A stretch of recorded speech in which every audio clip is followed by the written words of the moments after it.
Hello दोस्तों, study with अनु में मैं अनु आपका स्वागत करती हूँ। कैसे हैं आप सब? आई होप आप सब स्वस्थ होंगे, मस्त होंगे और अपने अपनी पढ़ाई लिखाई में व्यस्त होंगे।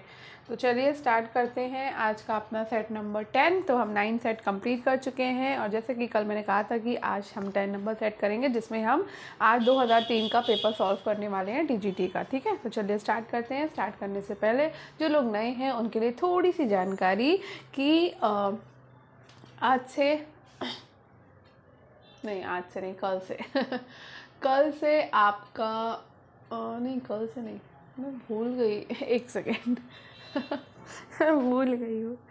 तो हाँ, आपका जो है ना, अब पॉलिटिकल साइंस का क्लास भी शुरू हो रहा है। मुझे याद नहीं आ रहा है कि ये सेट कब जाने वाला है। तो पॉलिटिकल साइंस का क्लास या तो शुरू हो गया, क्लास के प्रैक्टिस सेट। ठीक है, तो मैं आपको चलो बता देती हूँ। तो 1 दिसंबर से आपका पॉलिटिकल साइंस का प्रैक्टिस सेट भी शुरू हो चुका है। जैसे मैं ये करा रही हूँ हिस्ट्री का, वैसे ही आपका पॉलिटिकल का भी स्टार्ट हो गया है। तो आप जो है सुबह मॉर्निंग में 8 बजे आएगा वो, तो आप सुबह 8 बजे पॉलिटिकल साइंस का प्रैक्टिस सेट कर सकते हैं। दोपहर को 12 बजे अपनी NCERT की क्लास कर सकते हैं, जो कि क्लास 12 की क्लास चल रही है आपकी हिस्ट्री की। और शाम को 6 बजे आप अपना ये हिस्ट्री का प्रैक्टिस सेट कर सकते हैं। ठीक है, तो बस इतनी सी जानकारी देनी थी मुझे, जो मैंने दे दी आपको। तो जो लोग नए हैं उनके लिए यही जानकारी है कि दिन में 3 वीडियो आते हैं आपके। अब 1 दिसंबर से स्टार्ट हो गए हैं तीनों, वरना अभी तक 2 आते थे। सुबह 8 बजे पॉलिटिकल का आपको प्रैक्टिस सेट मिलेगा, दोपहर 12 बजे NCERT की क्लास मिलेगी और शाम को 6 बजे आपको हिस्ट्री का प्रैक्टिस सेट मिलेगा। ठीक है, तो चलिए जानकारी हो चुकी है और टाइम वेस्ट नहीं करते हैं और स्टार्ट करते हैं। स्टार्ट करने से पहले अगर आप मेरे चैनल यानी स्टडी विद अनु में, एक सेकेंड में पेन चेंज कर लेती हूँ, पेन मुझे अच्छा नहीं लग रहा है। तो अगर स्टडी विद अनु में आप नए हैं तो स्टडी विद अनु को सब्सक्राइब कर लीजिए और बेल आइकन को कर लीजिए प्रेस, ताकि मेरे द्वारा जितना भी कंटेंट प्रोवाइड कराया जा रहा है वो सारा का सारा आपको ईजिली मिल सके। ठीक है, चलिए स्टार्ट करते हैं अपनी क्लास को। तो आज का पहला क्वेश्चन है, हड़प्पा संस्कृति से जुड़ा स्थल रंगपुर किस नदी के तट पर स्थित है? तो हड़प्पा संस्कृति से जुड़ा स्थल रंगपुर जो है वो आपका भादर नदी के तट पर है। ठीक है, तो हड़प्पा संस्कृति से जुड़ा स्थल रंगपुर भादर नदी के तट पर स्थित है, जो गुजरात प्रांत के अहमदाबाद जिले में स्थित है। इसकी खोज किसने करी? तो इसकी खोज माधव स्वरूप वत्स ने 1931 में और SR राव ने 1953 में की थी। इस स्थल से सैंधव संस्कृति के उत्तरावस्था का दर्शन होता है। नेक्स्ट क्वेश्चन है, वैदिक युग की सर्वाधिक प्राचीन संस्था कौन सी थी? तो वैदिक युग की सर्वाधिक प्राचीन संस्था थी विदत। विदत वैदिक कालीन प्राचीन संस्था थी। वैदिक काल में राजा की निरंकुशता पर नियंत्रण सभा और समिति के माध्यम से किया जाता था। अथर्ववेद में सभा और समिति को प्रजापति की 2 पुत्रियां कहा गया है। उत्तर वैदिक काल में सभा और समिति के अधिकारों में जहां एक तरफ वृद्धि होती थी, वहीं विदत का लोप होने लगता है। वैदिक कालीन संस्था, तो सबसे पहले सभा में उच्च कुलीन लोग भाग लेते थे और ये उच्च सदन की भांति कार्य करता था। समिति जो है वो जनसाधारण लोगों की संस्था थी और ये निम्न सदन की भांति कार्य करती थी। विदत की उत्पत्ति विद यानी कि जानना शब्द से हुई है और ये विद्वानों की परिषद थी। इसमें धार्मिक एवं दार्शनिक प्रश्नों पर चर्चा होती थी। इसमें स्त्री और पुरुष दोनों भाग लेते थे। नेक्स्ट क्वेश्चन है, भारतीय संस्कृति की आधारशिला क्या है? तो भारतीय संस्कृति की आधारशिला है ऋग्वेद।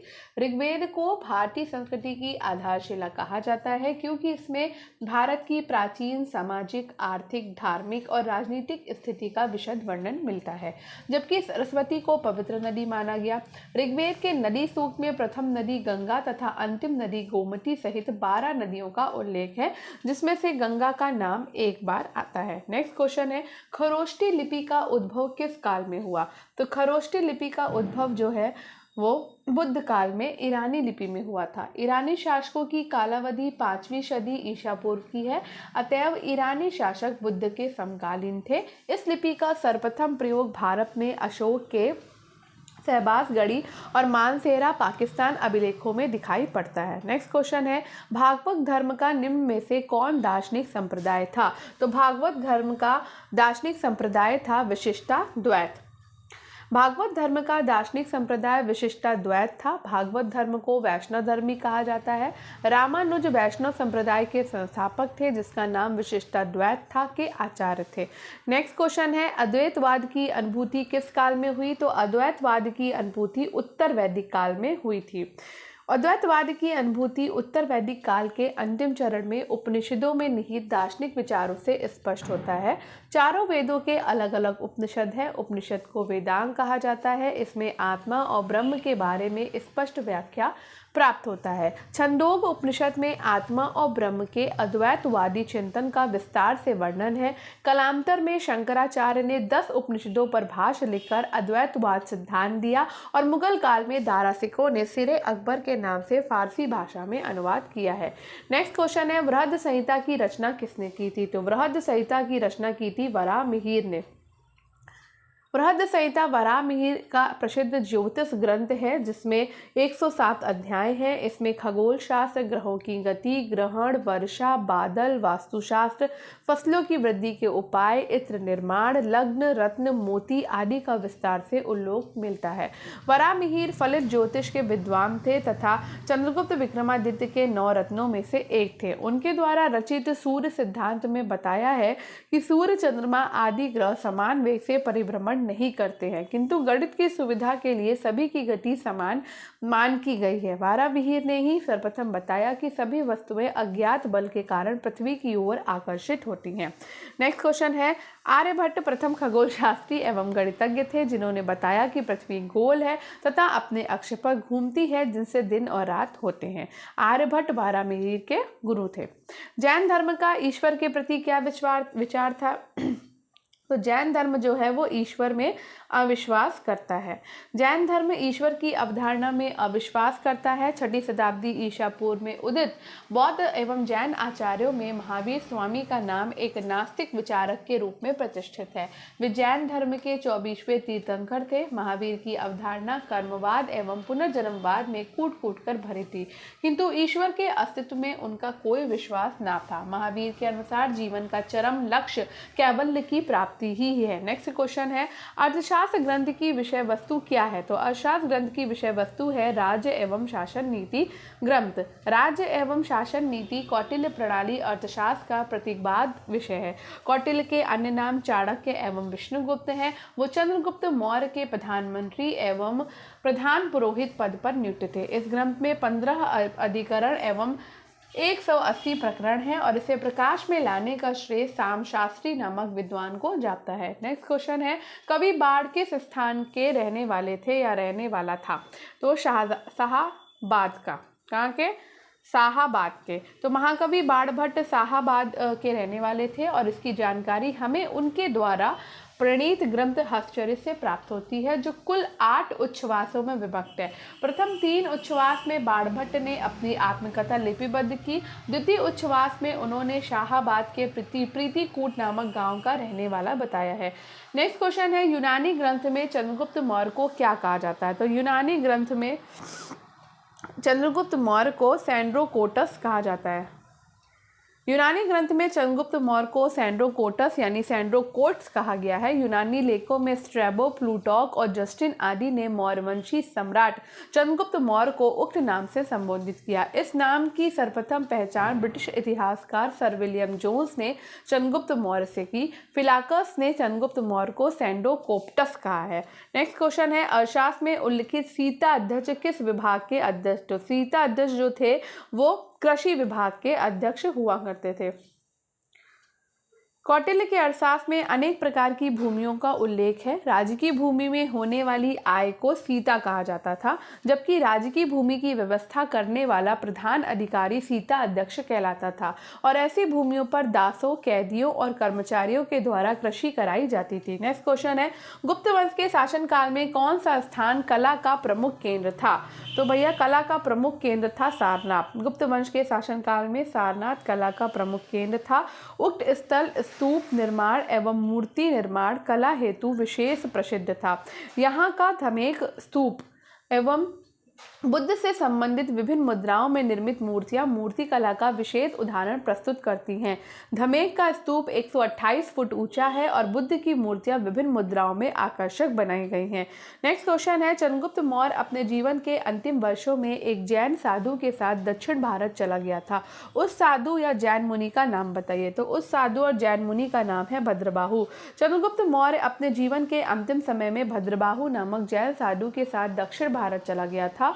श्रवणबेल गोला नामक स्थान पर 298 ईस्वी पूर्व के लगभग उसने चंद्रगुप्त मौर्य जैन विधि संलेखना अर्थात उपवास पद्धति के द्वारा शरीरत्याग किया था। नेक्स्ट है, नालंदा विश्वविद्यालय का अंत हुआ क्योंकि। तो नालंदा विश्वविद्यालय का अंत इसलिए हुआ क्योंकि राज्य संरक्षण नहीं दिया गया। नालंदा विश्वविद्यालय का अंत उचित राज्य संरक्षण के अभाव में होने के कारण हुआ। ह्वेनसांग के अनुसार यह एक अंतर्राष्ट्रीय ख्याति प्राप्त अध्ययन केंद्र था। हर्ष के काल में 100 गांवों के दान द्वारा इसका खर्च चलता था। शुरू में पालों ने भी संरक्षण दिया, किंतु बाद में इसके स्थान पर विक्रमशिला विश्वविद्यालय को राजकीय संरक्षण देना प्रारंभ कर दिया। फलतः इसका महत्व घटने लगा। सही अर्थों में कहा जाए तो राजकीय संरक्षण के अभाव में एवं विदेशी आक्रांताओं के आक्रमण के कारण ही इस विश्वविद्यालय का इतिश्री हो गया। नेक्स्ट है, चोल वंश के शासकों की महानता किस कार्य पर आधारित थी। तो श्रेष्ठ शासन व्यवस्था पर चोल वंश के शासकों की महानता आधारित थी। श्रेष्ठ शासन प्रणाली चोल वंश के शासकों की महानता उपलब्ध थी। उत्कृष्ट केंद्रीय प्रशासन के अतिरिक्त चोलों ने असाधारण शक्ति एवं क्षमता से युक्त स्थानीय स्वायत्त शासी ग्रामीण संस्थाओं का निर्माण किया। परांतक प्रथम के लेखों में उर सभा या महासभा एवं नगरम नामक संस्थाओं का विवरण प्राप्त होता है। नेक्स्ट है, अलाउद्दीन खिलजी ने किस हिंदू शासक को राय रायन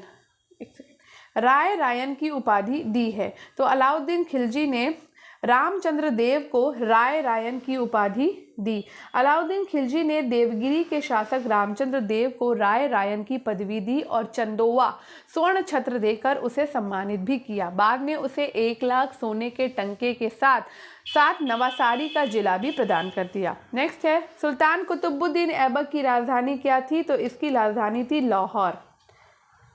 1206 में मोहम्मद गोरी की मृत्यु के कारण कुतुबुद्दीन ऐबक ने लाहौर में स्थानीय नागरिकों के अनुरोध पर सत्ता ग्रहण की। ताजुद्दीन एल्दौज तथा नसरुद्दीन कुबाचा जैसे विरोधियों की तरफ से खतरा होने के कारण वो हमेशा लाहौर में ही रहा, वही उसकी राजधानी बन गई थी। यद्यपि कुतुबुद्दीन ऐबक को भारत में तुर्की राज्य का संस्थापक माना जाता है, इल्तुतमिश ने कुतुबुद्दीन ऐबक की मृत्यु के बाद राजधानी को लाहौर से दिल्ली लाया। नेक्स्ट है, निम्नलिखित में से किस सुल्तान ने सर्वप्रथम ब्राह्मणों से जजिया कर वसूला। तो फिरोज शाह तुगलक ने सबसे पहले ब्राह्मणों से जजिया कर वसूला था। फिरोज शाह तुगलक 1351 से 1388 तक सर्वप्रथम ब्राह्मणों से जजिया कर वसूल किया। उसने मजहबी धर्मनिष्ठा प्रदर्शित करने के लिए एवं उलेमाओं को संतुष्ट करने के लिए ब्राह्मणों पर यह कर लगाया था। नेक्स्ट क्वेश्चन है, हुमायूं ने 1555 में दिल्ली पर फिर से अधिकार प्राप्त किया। तो इसने प्राप्त किया सिकंदर शाह को हरा के। हुमायूं ने 1555 में सिकंदर शाह को पराजित कर दिल्ली पर पुनः अधिकार प्राप्त कर लिया था और ये युद्ध 22 जून 1555 को मुगलों और अफगानों के बीच सरहिंद नामक स्थान पर हुआ। इसमें अफगानों की बुरी तरह हार हुई और हुमायूं को दिल्ली और आगरा का ताज पुनः प्राप्त हुआ। नेक्स्ट है, दिल्ली के लाल किला का निर्माण किसने कराया। तो दिल्ली का लाल किला जो है वो शाहजहां ने बनवाया था। दिल्ली के लाल किले का निर्माण मुगल सम्राट शाहजहां ने कराया और इस किले का निर्माण 1639 में शाहजहानाबाद नगर की स्थापना के उपरांत करवाया। उसमें दीवाने आम, दीवाने खास और रंगमहल विशेष प्रसिद्ध इमारतें हैं। नेक्स्ट है, किसके शासनकाल में मेवाड़ राज्य ने मुगलों की संप्रभुता को स्वीकार किया। तो जहांगीर के शासनकाल में मेवाड़ राज्य ने मुगलों की संप्रभुता को स्वीकार किया। जहांगीर के शासनकाल में मेवाड़ राज्य ने मुगलों की संप्रभुता को स्वीकार किया था। ध्यात हो कि मुगल सम्राट अकबर अपने जीवन काल में मेवाड़ पर अधिकार कर सकने में समर्थ नहीं हुआ था, अतः अपने पिता की इच्छा पूरी करने के लिए जहांगीर ने 1606 से लेकर 1614 तक अनेक अभियान किए। अंततः 1615 में खुर्रम के अधीन मुगल सेना को विजयश्री मिली। ठीक है। राणा अमर सिंह और खुर्रम के बीच संधि हुई। नेक्स्ट है, जहांगीर ने किस गुरु को खुसरो की सहायता करने के आरोप में मृत्युदंड दिया? तो गुरु अर्जन देव ने खुसरो की सहायता करने के आरोप में मृत्युदंड दिया था। ठीक है। नेक्स्ट क्वेश्चन है, नहीं, जहांगीर ने गुरु अर्जुन देव को खुसरो की सहायता करने के आरोप में मृत्युदंड दिया था। अर्जुन देव पर यह अपराध सिद्ध होने के पश्चात 2 या 2.5 लाख रुपए का जुर्माना किया गया था, जिसे अदा न करने के कारण उन्हें मृत्युदंड दिया गया।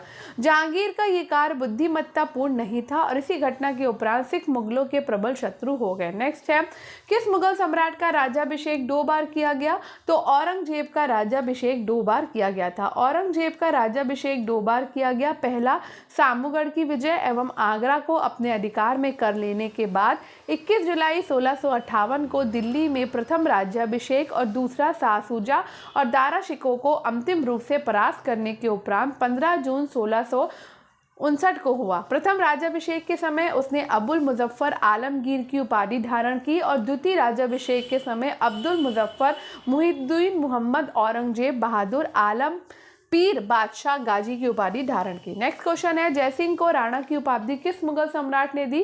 तो जयसिंह को राणा की उपाधि औरंगजेब ने दी थी। जयसिंह को राणा की उपाधि मुगल सम्राट औरंगजेब ने दी। वो एक कट्टर साम्राज्यवादी शासक था। इसी क्रम में उसका मारवाड़ के साथ साथ मेवाड़ के जयसिंह से भी युद्ध छिड़ा, किंतु अंततः 1681 में जयसिंह से संधि हुई, जिसके तहत उसने जयसिंह को मेवाड़ का राणा स्वीकार किया और शाही सेना में इन्हें 5000 का मनसब दिया गया। आगे बढ़ते हैं। औरंगजेब के समय में किस जाट नेता ने भरतपुर की स्थापना करी? तो औरंगजेब के समय में चूड़ामन नामक जाट नेता ने भरतपुर की स्थापना की थी। औरंगजेब के समय जाट नेता चूड़ामन ने भरतपुर की स्थापना 1700 में की। उसने एक सुदृढ़ दुर्ग का निर्माण कर मुगलों की शक्ति को चुनौती दी, किंतु 1721 में जयसिंह द्वितीय के द्वारा वो पराजित हुआ। बाद में उसने आत्महत्या कर ली और उसके उपरांत उसके भतीजे बदन सिंह ने जाटों का नेतृत्व संभाला। नेक्स्ट क्वेश्चन है, मुगल काल में कौन सी पहली इमारत है जो पूर्णतः संगमरमर से बनी है? तो मुगल काल में पहली इमारत है जो पूर्णतः संगमरमर से बनी है, वो है एतमादुद्दौला का मकबरा। एतमादुद्दौला या एतमाद उद दौला का मकबरा मुगल कालीन प्रथम इमारत है जो पूर्णतः संगमरमर से निर्मित है। ये आगरा में स्थित है और इसका निर्माण उसकी बेटी नूरजहां ने 1626 में ईरानी शैली के आधार पर कराया था। इसमें सर्वप्रथम पित्रा द्यूरा का प्रयोग हुआ था। नेक्स्ट क्वेश्चन है, किस मुगल सेनापति ने शिवाजी को 1665 में पुरंदर की संधि पर हस्ताक्षर करने के लिए विवश किया? तो वो था राजा जयसिंह। मुगल सेनापति राजा जयसिंह ने शिवाजी को 1665 में पुरंदर की संधि पर हस्ताक्षर करने के लिए विवश किया। चूंकि राजा जयसिंह औरंगजेब के द्वारा नियुक्त दक्षिण का सूबेदार था, शिवाजी के दमन के लिए उसे भेजा गया। उसने शिवाजी को पुरंदर के किले में घेर लिया। फलतः शिवाजी को संधि में लिए विवश होना पड़ा और शिवाजी को 35 किलो में से 23 किले मुगलों को देना पड़ा। नेक्स्ट है, किसने पटना नगर की स्थापना करी? तो पटना नगर की स्थापना शेरशाह ने करी। एक प्रसिद्ध भवन निर्माता के रूप में शेरशाह के द्वारा निर्मित सासाराम के मकबरे को पूर्वकालीन शैली का पराकाष्ठा और नवीन शैली के प्रारंभ का घोतक माना जाता है। उसने कन्नौज नगर को बर्बाद करके शेरशूर नामक नगर और प्राचीन पाटलिपुत्र में आधुनिक पटना नगर की स्थापना की। नेक्स्ट है, निम्नलिखित में से किस दक्षिण मुस्लिम राज्य के अमीरों ने प्रथम बार मराठों को छापामार युद्ध पद्धति के लिए प्रशिक्षित किया? तो अहमदनगर के मलिक अंबर ने। ठीक है, मलिक अंबर अहमदनगर राज्य का वजीर था। मुगलों के आक्रमण का सामना करने के लिए उसने अपनी सेना में मराठों को भर्ती किया और उन्हें छापामार युद्ध नीति गुरिल्ला युद्ध पद्धति में प्रशिक्षित किया। इस युद्ध नीति का लाभ बाद में शिवाजी ने उठाया और मराठा साम्राज्य की स्थापना करी। नेक्स्ट क्वेश्चन है, कौन शेरशाह का उत्तराधिकारी हुआ? तो शेरशाह का उत्तराधिकारी इस्लाम शाह हुआ।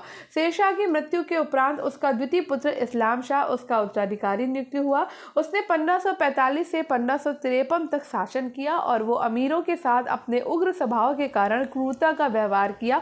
फलतः असंतोष की भावना से सूर साम्राज्य का पतन प्रारंभ कर दिया। नेक्स्ट क्वेश्चन है, किसने सासाराम में शानदार मकबरा बनवाया है? तो सासाराम में शानदार मकबरा शेरशाह ने बनवाया। शेरशाह ने अपने थोड़े समय के शासनकाल में इमारतें बनवाने का भी काम किया। इसकी सर्वश्रेष्ठ कृति उसका सहसराम यानी कि सासाराम बिहार में स्वयं का मकबरा है। डॉक्टर कानूनगो ने उसके बारे में लिखा कि कि बाहर से मुस्लिम और अंदर से हिंदू है। झील के बीच में एक चबूतरे पर बना हुआ शेरशाह का मकबरा निसंदेह भारत में श्रेष्ठतम इमारतों में से एक है। नेक्स्ट क्वेश्चन है, किस गवर्नर जनरल ने पिंडारियों और पठानों का दमन किया? तो पिंडारियों और पठानों का दमन जो है वो हेस्टिंग ने किया है। हेस्टिंग ने पिंडारियों और पठानों का दमन किया। ध्यात्व है कि पिंडारी मूलतः लुटेरों का एक दल था जिसमें हिंदू और मुसलमान दोनों सम्मिलित थे। उनके बढ़े हुए आतंक को 1824 तक समाप्त किया जा सका। नेक्स्ट है, बंगाल प्रेसिडेंसी से बिहार किस सन में पृथक होकर एक अलग प्रांत बना? तो बंगाल प्रेसिडेंसी से बिहार 1936 में पृथक होकर एक अलग प्रांत बना। 1911 में ब्रिटिश सरकार के द्वारा बंगाल विभाजन को समाप्त करके बंगाल और भारतीय राष्ट्रवाद के बढ़ते प्रभाव को समाप्त करने का प्रयास किया और इसी के साथ उड़ीसा और बिहार को एक अलग राज्य बना दिया और बाद में 1936 में इन दोनों प्रांतों को अलग अलग राज्य बना दिया। नेक्स्ट है, इलाहाबाद प्रयाग में 1857 के विद्रोह का नेतृत्व किसने किया था? तो इलाहाबाद से जो लड़ रहे थे वो थे लियाकत अली। इलाहाबाद में 1857 के विद्रोह का नेतृत्व लियाकत अली ने किया था और ये विद्रोह 1857 के जून महीने में शुरू हुआ था। इस विद्रोह में जिले का सूबेदार लियाकत अली को घोषित किया गया। अपने चरम पर पहुंचे इस विद्रोह को कर्नल नील ने अंततः दबाकर समाप्त कर दिया। नेक्स्ट है, कौन सा कथन 1857 की क्रांति की प्रगति और स्वरूप पर अधिक तर्कसंगत ढंग से प्रकाश डालता है? तो ये है, एक राष्ट्रीय स्वतंत्रता के लिए लड़ा गया युद्ध। 1857 के विद्रोह के स्वरूप के विषय में भिन्न भिन्न मत प्रकट किए गए। अंग्रेजी इतिहासकारों ने साम्राज्य के पक्षपाती थे और इसे केवल सैनिक विद्रोह की संज्ञा दी, जबकि प्रमुख राष्ट्रवादी इतिहासकार वीडी सावरकर ने इसे स्वतंत्रता के लिए लड़ा गया युद्ध की संज्ञा दी है। नेक्स्ट है, जिस योगदान के लिए लाल बाल पाल प्रसिद्ध है वो था? तो लाल बाल पाल प्रसिद्ध है वो क्या था? चरमपंथ। लाल बाल पाल अपने चरमपंथ के लिए प्रसिद्ध हैं। इनके नेतृत्व में उग्रवादी विचारधारा का आविर्भाव हुआ। इस आंदोलन का नेक्स्ट क्वेश्चन है, क्रांतिकारियों में से किसने अमेरिका में गदर पार्टी की स्थापना करी? तो गदर पार्टी की स्थापना लाला हरदयाल ने की थी। लाला हरदयाल ने नवंबर 1931 में अमेरिका में गदर पार्टी की स्थापना करी और इसकी स्थापना अमेरिका के सैन फ्रांसिस्को में हुई और इसका उद्देश्य भारत से ब्रिटिश शासन को समाप्त करना था। इस पार्टी ने अपने उद्देश्यगत एक गदर नामक पत्रिका का भी प्रकाशन किया है। ठीक है। नेक्स्ट है, कांग्रेस ने अपने किस अधिवेशन में पूर्ण स्वराज का अपना ध्येय घोषित किया? तो उन्होंने ये घोषित किया अपना लाहौर अधिवेशन 1929 में। कांग्रेस ने 1929 के लाहौर अधिवेशन में पूर्ण स्वराज का अपना ध्येय घोषित किया। इस अधिवेशन की अध्यक्षता जवाहरलाल नेहरू ने की थी और आगे चलकर 26 जनवरी 1930 को पूर्ण स्वतंत्रता दिवस मनाने की घोषणा की गई। नेक्स्ट है, किस आंदोलन के दौरान मोहनदास करमचंद गांधी नामक नए नेता ने राष्ट्रीय आंदोलन की बागडोर संभाली?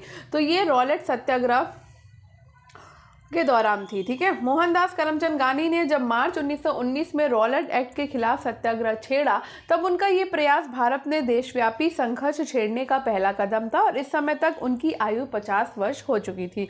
नेक्स्ट है, आज़ाद हिंद फौज का संगठन यानी कि स्थापना कहाँ हुई है? तो सिंगापुर में। आज़ाद हिंद फौज का गठन सितंबर 1943 में सिंगापुर में किया गया और इसका गठन कैप्टन मोहन सिंह ने ज्ञानी प्रीतम और मेजर फूजीहारा के सहयोग से किया था और इस सेना का उद्देश्य भारत के लिए स्वतंत्रता संघर्ष था। नेक्स्ट है, वीडी सावरकर किससे संबंधित है? तो वीडी सावरकर जो है वो अभिनव भारत से संबंधित हैं और मित्र मेला से। ठीक है, तो दो ही चीजें आती हैं, मित्र मेला या अभिनव भारत। तो वीडी सावरकर अभिनव भारत से संबंधित है। 1904 में नासिक में उन्होंने इस गुप्त संगठन की स्थापना की थी जिसका प्रमुख उद्देश्य अति गोपनीय ढंग से ब्रिटिश सत्ता को उखाड़ फेंकना था। नेक्स्ट है, कालाक्रमों से घटनाओं को सजाइए। तो अनुशीलन समिति, युगांतर पार्टी, गदर पार्टी और अभिनव भारत। तो यहाँ पे नीचे देख लेते हैं सीधे। स्वतंत्रता आंदोलन के प्रारंभिक चरण में हुई क्रांतिकारी गतिविधियों में निम्नलिखित संगठनों का उद्भव हुआ। अनुशीलन समिति की स्थापना 24 मार्च 1902 को हुई थी। युगांतर पार्टी का गठन अप्रैल 1906 में किया गया। अभिनव भारत का उद्भव 1904 में हुआ और लाला हरदयाल के सहयोग से गदर पार्टी की स्थापना 1913 में हुई है। ठीक है, आगे बढ़ते हैं। अरे पेपर फिनिश। 43 क्वेश्चन में फिनिश हो गया, ये तो बड़ी ताजुब की बात है।